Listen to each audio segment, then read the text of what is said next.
الحمد لله الذي فضل الإسلام على سائر الأديان وفضل أمة الإسلام على سائر الأمم وفضل محمدا صلى الله عليه وآله وسلم على الخلق أجمعين وأشهد أن لا إله إلا الله وحده لا شريك له وأشهد أن محمدا صلى الله عليه وآله وسلم عبد الله ورسوله ما بعد. We thank the Almighty Allah for giving us an opportunity to be here. We thank Him for His mercies that He's bestowed upon us. We bear witness that there is no deity worthy of worship except the Almighty Allah. We also bear witness that the Prophet Muhammad sallallahu alaihi wasallam is His servant and His messenger. Whosoever the Almighty Allah guides is really guided, and anybody who goes astray has nobody to blame but themselves. Today is a Saturday, the 27th day of Dhul Hijjah, 1444 years after the hijrah of the Prophet Muhammad sallallahu alaihi wasallam, which corresponds, I believe, with the 15th day of July 2023. Thank you very much for inviting me, my sheikh and my father, and also for the center willing to listen to me and my young brothers and sisters who are here. The topic for discussion is Islam's position on our personal and communal safety. We're looking at the recent trend of events in our city, and also even looking at the nation as a whole, where safety is a great cause for concern for us. Islam is a communal religion, meaning in Islam we don't live as if we are islands. What bothers me bothers you. That is why the Prophet Muhammad sallallahu alaihi wasallam says in an authentic narration, مثل المؤمنين في توادهم وتراحمهم وتعاطفهم كمثل الجسد الواحد إن اشتكى عضو تداعى عليه سائر الأعضاء بالسحر والهمة. That the example of the Muslims in the love that they have for each other, in the care that they have for each other, in the sympathy that they have for each other, is like one body. If the hand is feeling some pains, the whole of the body remains awake with fever, trying to help the body to fight off the pain. So whatever bothers one of us bothers all of us. So this is the number one point I want to make, is that when my father was asking some of us the meaning of personal safety, I heard someone say self-love. We as Muslims have the way we think. We have our own mindset. And sometimes some of these, phrases, self-love, independence, empowerment, it has a whole different metrics when it comes to Islam. Because in the conventional world, when you say self-love, it only means you and you alone. You don't care about what other people are going through. But for us as Muslims, the idea of love is wanting for your fellow brother what you want for yourself. That is why during the time of the Prophet Muhammad sallallahu alaihi wasallam, a Muslim person can take a purse full of gold coins and go to his neighbor's house and then knock the door. When the neighbor answers, he leaves that purse full of gold coins in front of the door, and then he runs away. And then this person will open his door or her door and then find a purse full of gold coins in there.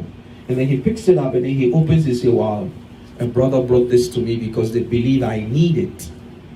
But then again, I believe so and so needs it more than me. So in the same night, this second person will pick that purse full of gold coins and then takes it to another house. And then the same act is repeated over and over in the night, because they have love for each other. They are concerned about each other. What bothers you bothers me. So this is the first point I want to make. It's going to help us a lot in our journey in life as young people and as parents who are here, that the idea of, being concerned of what other people are going through will all help us in what? In helping to safeguard the community. It's very, very important. Because if I'm concerned that you are there, you don't have food to eat, and I have enough, my concern will push me to help you. That is why the Prophet Muhammad said, Wallahi la yu'min, Wallahi la yu'min, man bata shaba'an wa jaruhu ja'an. That he is not amongst us, he is not a believer.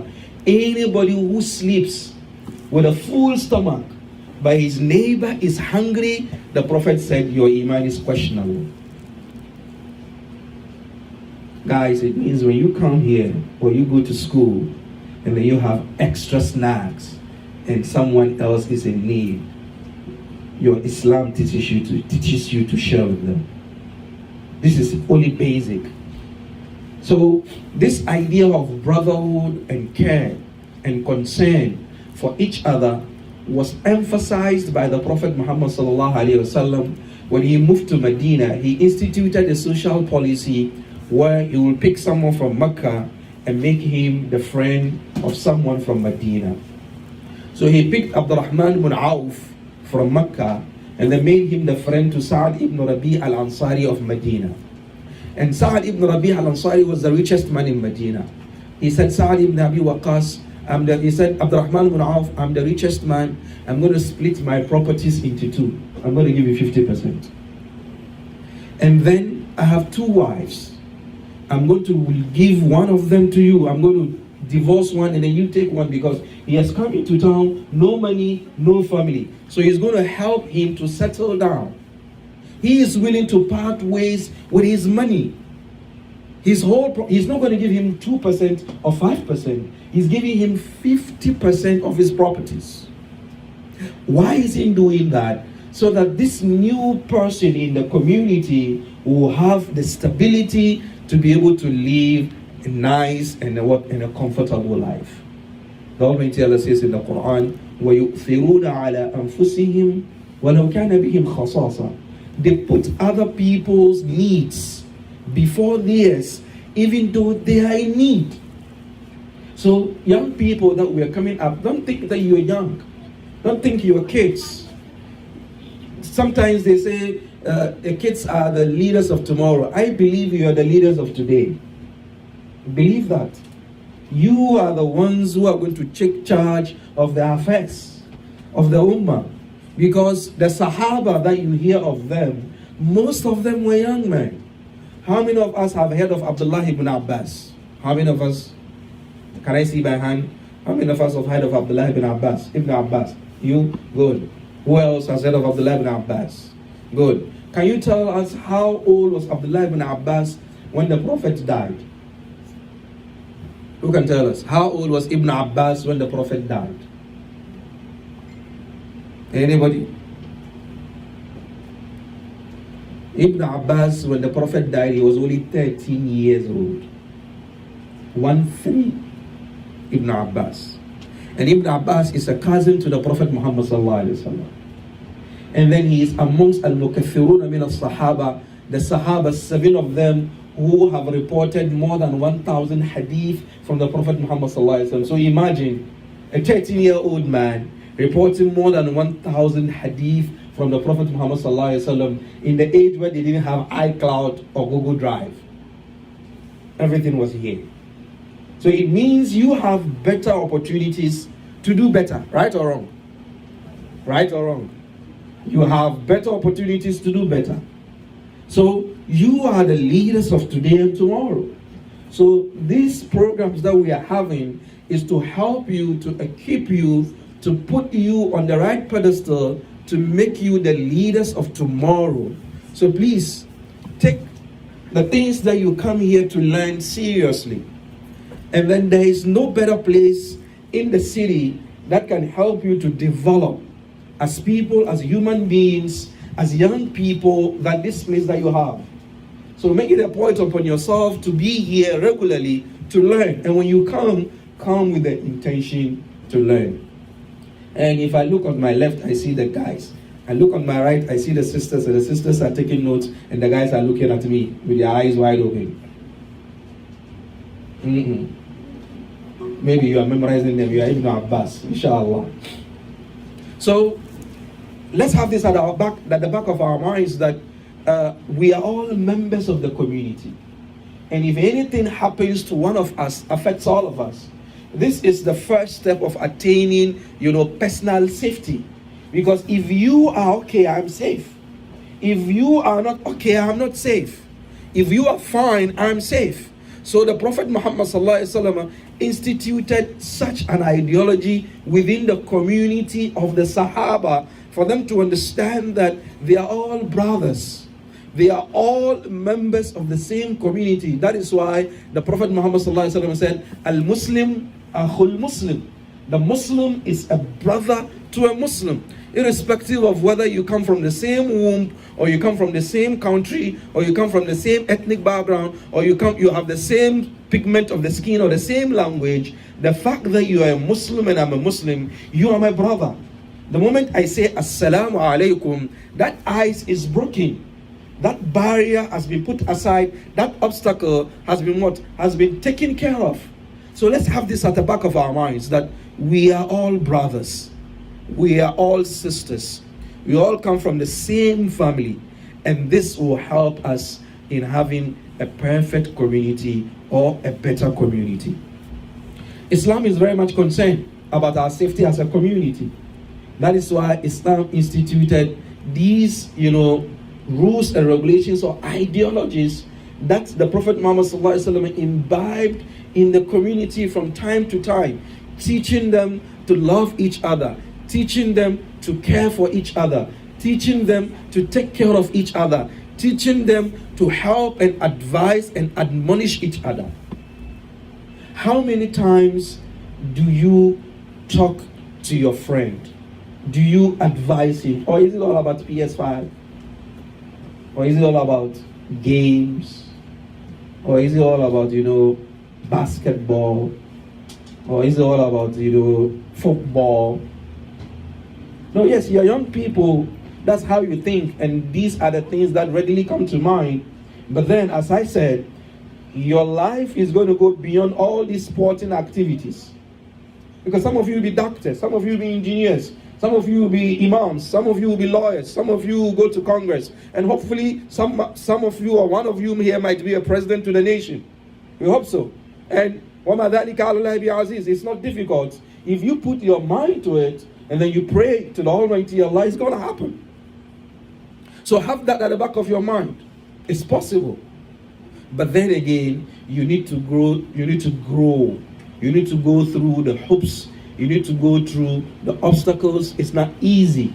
The journey is very long. The journey is very tough. So number one, have this at the back of your mind, that we're a community. We're a nation. And we're a just nation. And we're a nation that we love each other. We're a nation that we find excuses for each other. We're a nation that we don't spread rumors against each other. We're a community that do not slander each other. We're a community that do not lie against each other. We're a community that do not backbite against each other. We're a community that do not tell stories and fairy tales just to drag each other in the mud. This all helps us to have a peaceful community and a society, because if I come and tell lies about you, will you be happy? I'm asking you, will you be happy? No. If I create stories against you, will you be happy? Definitely not.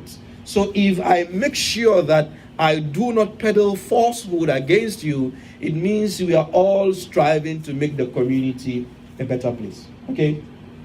That's one. The other point is that as members of the same community, we need to understand that our communities have hierarchies.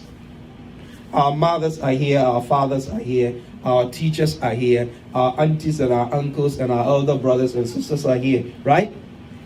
If we want to have a safe community, we need to respect that hierarchy. We need to respect our mothers and our fathers. It's very, very important for us as Muslim kids growing in this country. You see, this idea of I'm now 18 years, I want to move out, in Islam, we don't understand that. We don't know that. You are still a baby so long as your parents are alive. Even if you are 2,000 years old and your beard is dragging the floor. Let's understand this. Do you know why? Your mother is here. You were in her womb for 9 months, true or false? When you don't sleep in the womb, she is not asleep. She can't sleep. When you are awake in the womb around 2 a.m., she must wake up around 2 a.m. as if she's a witch running around in the house. When you kick her, she screams, he's kicked my ear in the womb. When you kick, he's kicked me. But then even though she feels the pain, she's happy because you are alive in the womb. True or false? True. You are in the womb. How do you eat? Do we give you pretzels to eat in the womb? Or do we send you, some milk in the womb? No. You are in her womb. Her food that she eats, whatever digests in her system, is what you feed from. You are in the womb. You wee-wee and then you poo-poo. How do you wee-wee and poo-poo in the womb? You wee-wee and poo-poo through her. Now, on the day that she's going to give birth to you, look at the situation she went through. She had to scream, she had to push, she had to cry before you came out. And then when you came out, she didn't sit on you to kill you. She was happy you are out. And then she held you in her hands. She breastfed you. She taught you how to put on your own underwear. Didn't she do that? She taught you how to bathe yourself. True or false? Did she do that? Yes, she did that. She taught you how to put on your own shoes. True or false? She did that. I remember when I was growing up, when I was told to go and bath myself, I only know how to wash my tummy because that is where I put food. And if I'm going to put on my shoes, I put the left leg in the right shoe and I put the right leg in the left shoe. Did we all do that? Be honest, we all did that. But how did we learn how to put the right leg in the right shoe and then the left leg in the left shoe? Because our mothers taught us that. When you were born, you were lying flat. She will carry you. Whatever you want, you will cry. If you are hungry, you cry. Nye. When you want to sleep, you cry. Nye. When you wake up, you cry. Nye.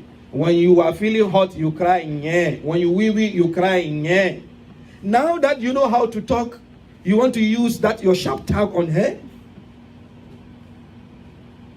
Now that you think you are old enough, you want to talk back at your mother? You want to speak bad to her? You want to use bad words on her? Do you think Allah will forgive you? I'm asking you. Do you think Allah will forgive you? After she went through all this for you. Some of your mothers couldn't give birth to you the natural way. They had to go through CS. Do you know what CS is? Cesarean section. Your mother they had to cut her open. They had to take a knife and cut your mother open for your big head to come out. Today, now that you are 14 and 15 and 16, and then you started growing some hair on your face and then on your chest, and then you have big muscles, mommy speaks, you are like, oh, you are backing as if you are a dog. The reason why I'm saying this is that if we want to have a peaceful and a safe society, it starts from the home. So you need to respect your mothers and your fathers, because your success in this dunya lies in their hands. Your fathers, look at your father. He goes out there early in the morning. Sometimes your father is wearing the same clothes. He has the same set of clothes for years. But you, when every year you want to get the new sneaker, you want to get the new Nike, you want to get the new Adidas, and your father is wearing the same shoe he's been wearing since 1975, long before he even met your mother. Why? Because he wants you to have a beautiful life. He is going to go hungry so that you get food to eat. He doesn't care. He will wear the same clothes over and over again so that he's able to save enough money to pay for your education. Now you've grown old and then you think your father is useless. You talk back at him. Some few weeks ago, I received a video from New York. A boy gunned down his own father in New York City. He shot his own father to death. In Minnesota, at the turn of the year, a Muslim boy stabbed his own father, killing him. So, young people that are here, you need to understand the importance of parents in your life. You need to understand that.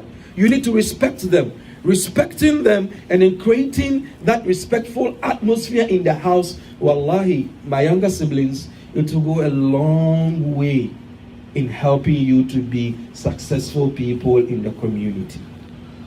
So number one, respect your parents. Do not talk back at them. Do not wince at them. Do not turn your face or frown when they say something to you and then you are not okay with it. Do not do that so long as you want to be successful in this dunya and the akhirah. Let me give you one more point on this before I move on. How many of you know Abdullah ibn Umar? Abdullah ibn Umar is the son of Umar ibn Khattab. We all know Umar ibn Khattab, right? His son. His son was one of the famous Sahaba again, very young guy when the Prophet died, and then he was amongst the 7 people who had transmitted more than 1,000 hadith of the Prophet Muhammad sallallahu alaihi wasallam. So it was during Hajj time, and then he was sitting in the shade of the Kaaba, and someone came from Yemen. He said, "Yeah, Abdullah ibn Umar, I have a question. I carried my mother on my back from Sana'a to Mecca, a journey of almost 1,000 kilometers. I carried her on my back. We walked, not in a Tesla, not in a Sonata or no, not in an air-conditioned car, and not even on a donkey or a horse. I carried her on my back and walked all the way for 1,000 kilometers, which is about 900 miles, to Mecca. And then she was on my back again, and then I did all the rites of Hajj. I went round the Kaaba 7 times with her on my back. I did the Safa and Marwa on my back. Yeah, Abdullah, I want to ask you a question. Have I been able to pay my mother anything? Have I been able to serve her well?" Abdullah ibn Umar said, let's imagine your mother had 10 screams or pushings when she was giving birth to you. 10 times. If you take one out of them, and then we divide that one into 10, you've not paid her one. It means you've not even paid her 1% of her due as her mother. So you understand that we have a long way to go, right, guys, in taking care of our mothers, in taking care of them, in respecting them. So that's one. Then, apart from our mothers and our fathers, don't be annoyed. I'm only mentioning the mothers, okay? I'll mention you too, because I see more mothers here than I see the fathers. That's why I'm mentioning more of the mothers. But that doesn't mean that your fathers are also not important. They're very, very important. The second group that I'm going to talk about are your teachers. Now you come to learn, even if those teachers are non-Muslims. It's very, very important that you respect them. When you come to the center here, Islamic center here, to learn, you need to respect the Shaykh, my father here, Sheikh Ismail is here, and other members, the sisters, the ustazas are here. You need to respect them. You don't talk back at them. You don't eye them in any way. You don't chuckle at them. No, you don't do that.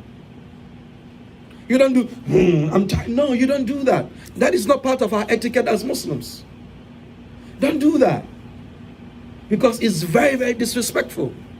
It's not nice. It doesn't speak well of you as Muslims. You respect those people.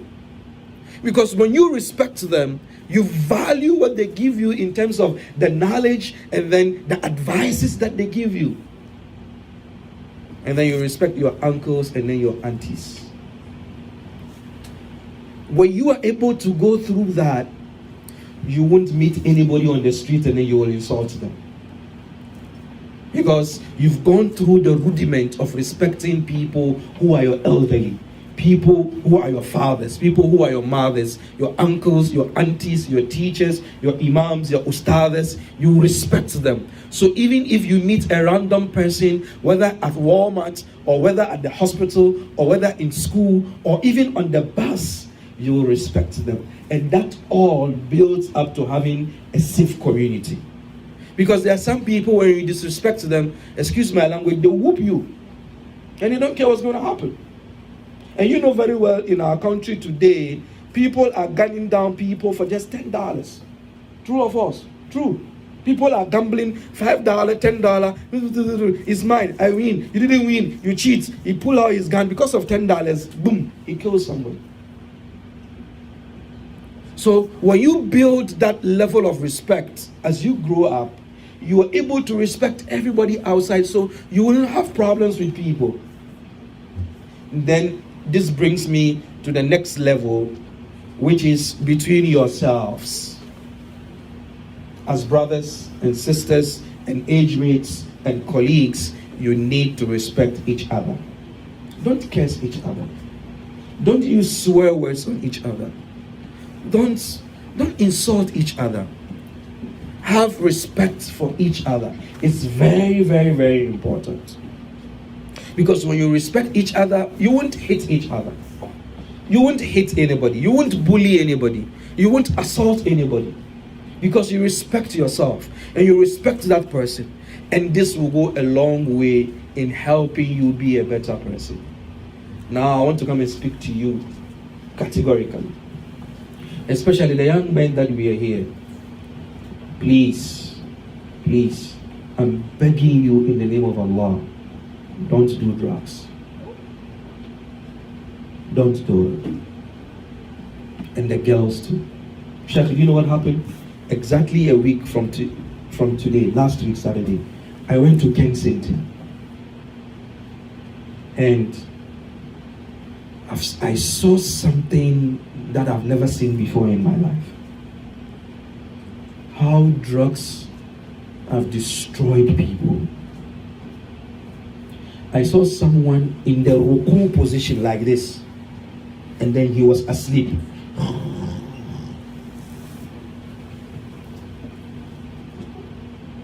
And I saw two hijabis, two young Muslim girls in hijab with their lighters doing drugs. These drugs are the number one cause of crime in our city. So my brothers, the young ones, because most often than not, it is the young men who fall into drugs. I'm not saying you're doing drugs because I'm looking at you, no, but I'm telling you the reality. Peer pressure is there. Some of you might go to public schools, I don't know.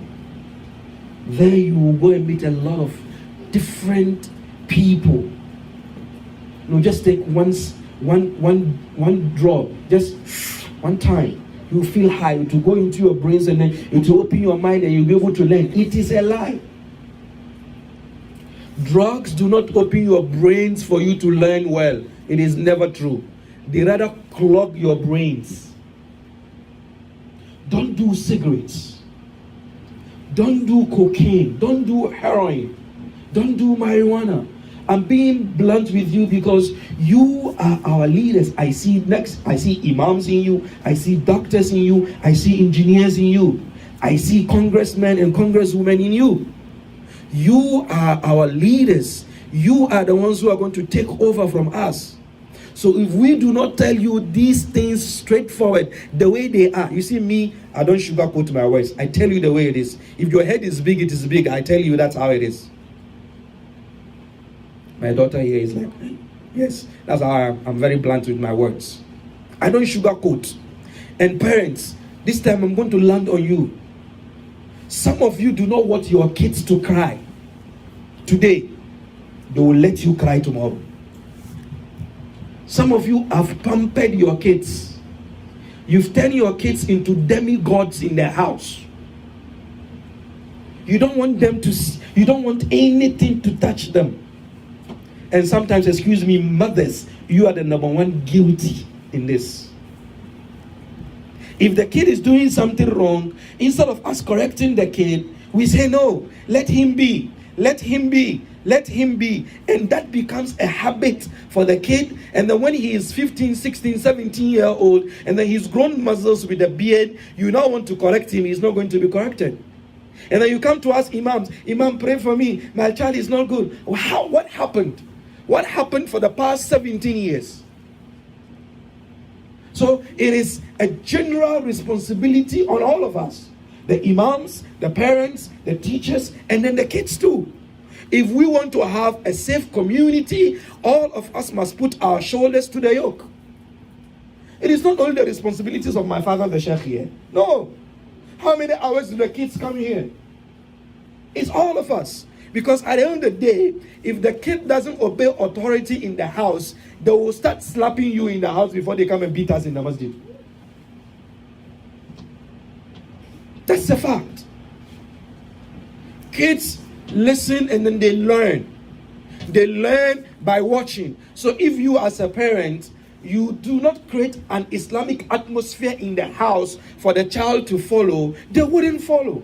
If you as a father, you don't pray for the child to see the father performing salah, the kid wouldn't pray. If you as a parent, you don't read the Quran in the house for the kid to see that you are reading the Quran as a parent, he won't read the Quran. If you're always listening to Beyonce and then Cardi B and Lil Ciara and then you're listening to Eminem and then you're listening to Jay-Z and then you're listening to Kanye, that's what the kids will grow up to be. Nobody plants mangoes and then they pluck apples. It never happens. If you want to have Sudais in your house, you need to start listening to Sudais. If you want to have the scholars, you want to have Yasir Qadhi or Umar Suleiman or whoever you want to have in your kid, you need to create that atmosphere. But then you cannot be Amanu, Summa Kafaru, Summa Amanu. Today you are watching this and then tomorrow you are doing this. It's not going to work, my parents. The kids need the home court advantage for them to be better kids in the community.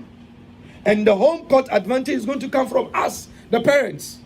So we need to double our work on how we nurture the kids. Yes, America is a tough place to be in. You need to pay the rent, you need to pay the bills, you need to do all that.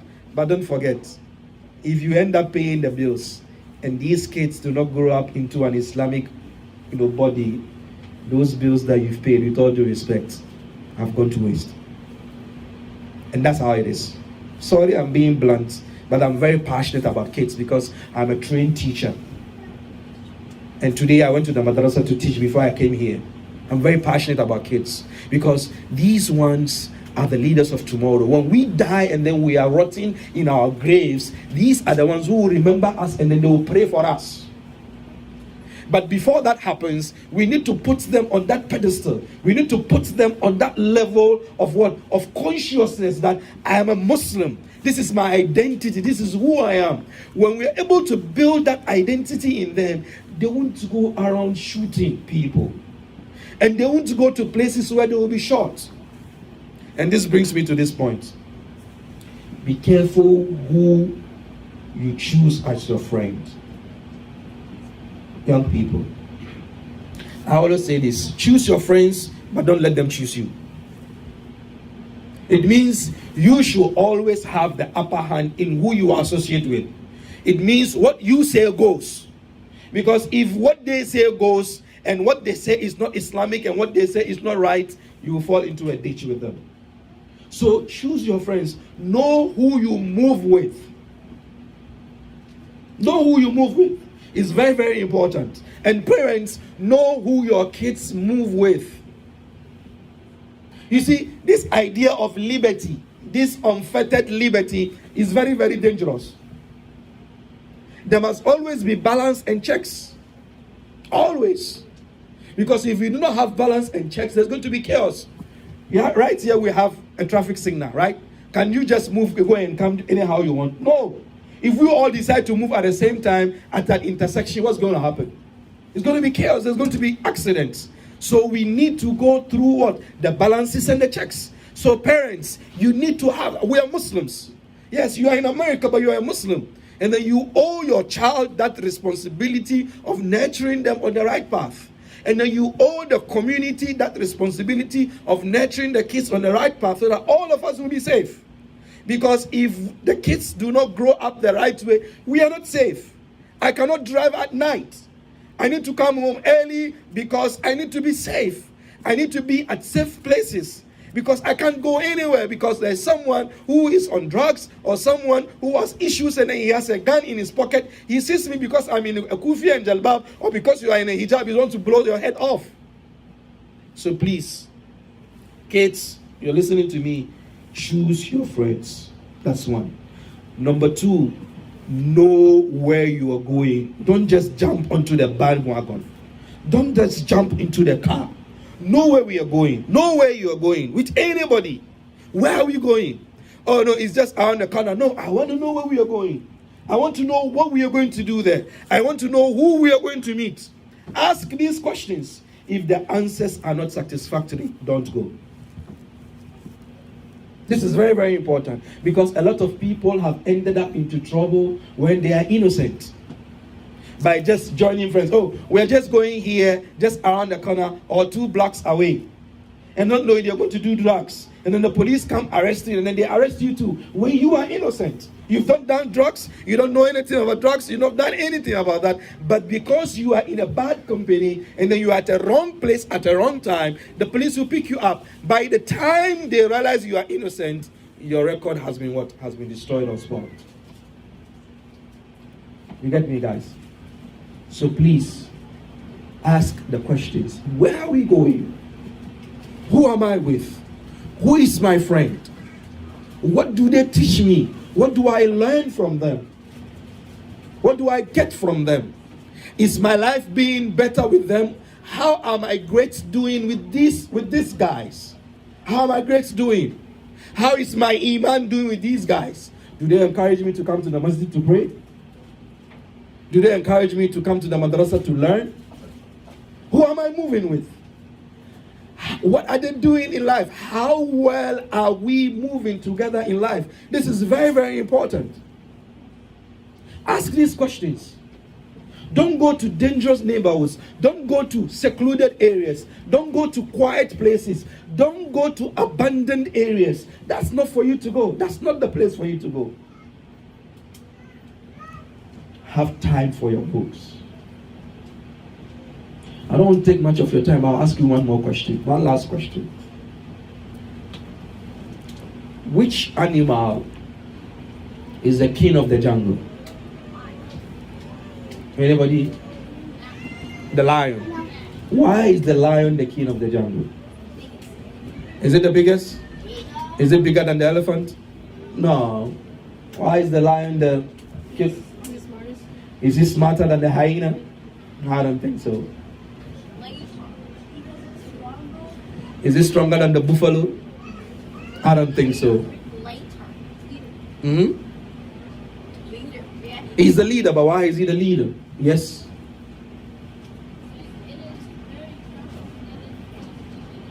I can't hear you.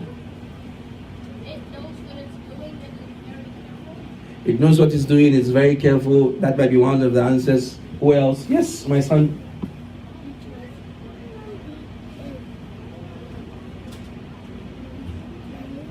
He is brave. That's one of the answers, but not entirely the correct answer.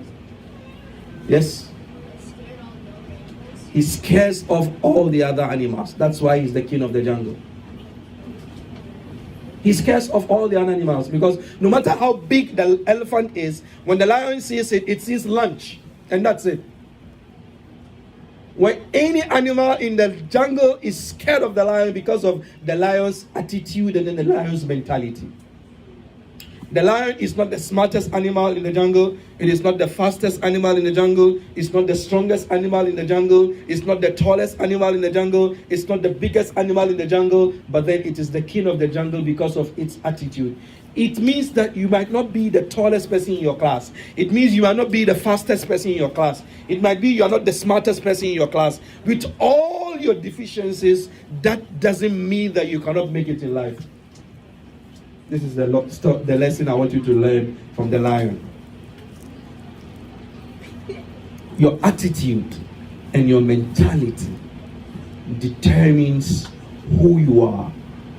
If your attitude is like a lackadaisical, I'm very, very sorry, you will end up a casualty. Finally, before I hand over to my father, and this is also very, very blunt and very, very controversial and very, very sensitive. As Muslims, young people, are you listening to me? We don't know anything called boyfriend and girlfriend. We don't know that. We don't know that. The reason why I'm saying this is that I know of an 18-year-old Muslim girl in this city who has 3 kids, not out of marriage. What happened? Our atmosphere has been created in a way for us to think that everything has to be about, bedroom issues, bedroom issues, bedroom issues. And young people are falling prey. He's my boyfriend, he's my girlfriend, he's my so and so. You hug, you hold each other, is not accepted in Islam. Don't do it. You don't have boyfriend, girlfriend in Islam. And young people that you are with growing up, let me be very, very blunt with you. Don't allow 5 minutes of pleasure to ruin your life for 25 years. Let me repeat. Young men that you are listening to me, don't allow a 5-minute pleasure to ruin you for the next 25 years. America is an unforgiving place. Most of us who are here are living with our parents. They are paying the bills. They are paying the rent. Even the pants and the shoes that we have on, they are the ones who bought it for us. And then we go around to go make babies. And then it means we are babies who are making babies. You end up paying child support. You end up dropping out of school to work to take care of that child. You've destroyed your life because you want to enjoy for 5 minutes or 10 minutes. So young men, do not allow your pleasures to direct your thinking. Please close your legs. Please, if you want to be successful in this life as a young man now, close your legs. And young girls that you are listening to me, do not let anybody deceive you. Not even uncles. Do not let anybody hold you or touch you in a way that is inappropriate. It's very funny, but I'm very serious. No sitting on any man's lap. No sitting in any way with any man. No hugging, no nothing. Because you are very valuable. And this is who we are. This is our identity as Muslims. This is who we are. Because if you allow that 5-minute pleasure to happen, and then you end up putting someone's daughter in the family way, the next 25 years of your life is going to be in tatters. I'm not cursing you. Neither am I giving you a bad future, but I'm telling you the reality. And parents, these are some of the things that your kids need to be hearing from you in the house. The schools only give your children information, they don't give them education. 1 + 1 = 2 is information, it is not education. They need to be learning and hearing. And as Muslims, our life has been set by the Almighty Allah to evolve around rules and regulations. When a lady sees her first monthly visitor in Islam, she now has to pray, and then good deeds and bad deeds are being written for her. So let's not joke with these things. They're very, very important. The statistics are showing that teenage pregnancy is on the high. And other communities do not care because they don't have the rudiments to check those things. But for us as Muslims, we have the rules and regulations to check that. And then we need to put that into perspective and practice. Someone will say, wow, this guy, where is he from? I'm from Africa. And we say these things straightforward, clean, clear. Because we are at a disadvantage if we do not sit up and then we face the bull head on. Because how will I feel if my daughter comes home with a child out of wedlock? It is not our culture as Muslims. We don't know it.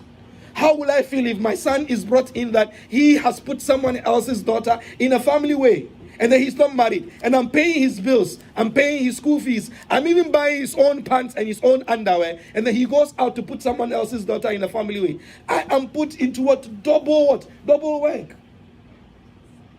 So our personal safety and our communal safety revolves around these things. Number one, let's have respect for our parents, our fathers and our mothers. Number two, let's have respect for our teachers and our shuyukh and our imams and our ustadhs. Number 3, let's have respect for the elderly. We might know them, we may not know them. Let's have respect for them. And let's have respect for each other. No curse words, no bad words, no insults. Let's cherish each other. And then again, let's be mindful of who our friends are. As they say, show me your friend, I'll show you your character. The people you move with, they dictate how you think. Birds of the same feathers flock together. If you hang around good people, you end up being a good person. If you hang around bad people, you end up being something else. And then always ask the question, where are we going? What are we going to do there? Who are we going to meet? These questions are very, very important. And finally, don't do drugs. وآخر دعوانا أن الحمد لله رب العالمين. السلام عليكم. وعليكم السلام ورحمة الله.